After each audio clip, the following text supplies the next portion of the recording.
Rocky Flats. In Colorado, it's about 10-15 miles from Arvada, Colorado, 5 to 10 miles from Boulder, 5 miles from Broomfield. Mortality rates of infants and adults over in Broomfield, Colorado, is higher than any place else for leukemia and mortality of babies. In Boulder, Colorado, it has a higher rate of leukemia and mortality of babies. In Arvada, there are higher incidence of brain tumors, leukemia, and what? Colon cancer. What do we do? Power lines, the huge ones, but often emit enough crap to cause illness. And to be honest with you, I was raised in Arvada and real close to Rocky Flats, and the doctors always ask me, with all my medical problems, have you ever lived near the high towers, those electric towers, and have you ever lived near a nuclear plant? Well, of course, that's where they made the plutonium triggers. My biological mother worked there when she was pregnant with me, and then I think, but I'm not sure, I believe she worked there for a small while after I was born. Now, you have to realize, I've got a brain tumor, which they removed, which kind of is growing back, which kind of now is called hypopituitarism. Thank God it's in the hyper. I would grow to massive height and die very young. Of course, at this point, I might die young anyway. Young. I'm 55. Oh, well, it's the new 30. Or is that 40? Doesn't matter. Yeah, the only time I have noticed that radiation has helped anything is in serious cases of cancer, and in some serious cases it just doesn't work at all. It makes people worse. But in and of a whole, radiation does help cancer. When Einstein split the atom, his original idea was to help mankind, and of course the idea was given to others for war. It was very, very sad. And the reason was unfair advantage is what he thought. We had a nuclear bomb, and they didn't have the recipe for it. And anyway, so basically that's what happened. Do we need more nuclear plants? No, we need more windmill power, and we need more solar. And granted, I live in a very cloudy area, but that it's still bright outside, and the sun, though we can't see it, still does get through that clouds. Does the sun cause cancer? Of course it does, but it's always caused cancer. Just because you or anyone has not heard of the past as far as increase in disease is because we did not have as many newspapers or televisions or doctors with reports doing research. We do now. We also know about more crime because there's more people in the world when you go into New York City, which actually has lower crime because of their governor.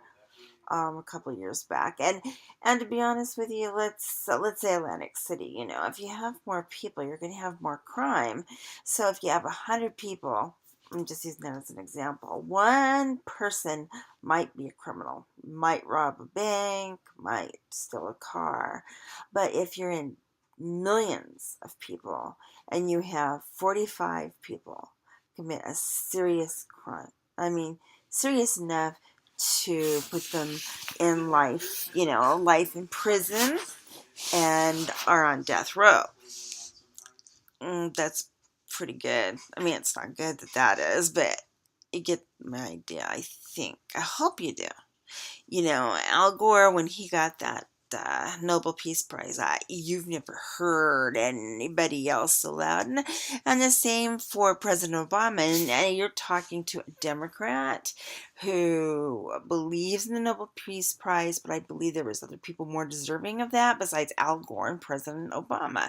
President Obama got the Peace Prize because he's African American and he's also white. I'd like it when people acknowledge that this man had a white mother and an African American father, and the man is both. It's like, why are people denying either one? It's not fair. It's just not. Okay, now back on the global warming, cattle, sheep, anything of large quantity in your pastures or on your mountainsides is going to cause massive methane. I know I've got methane up here where I live.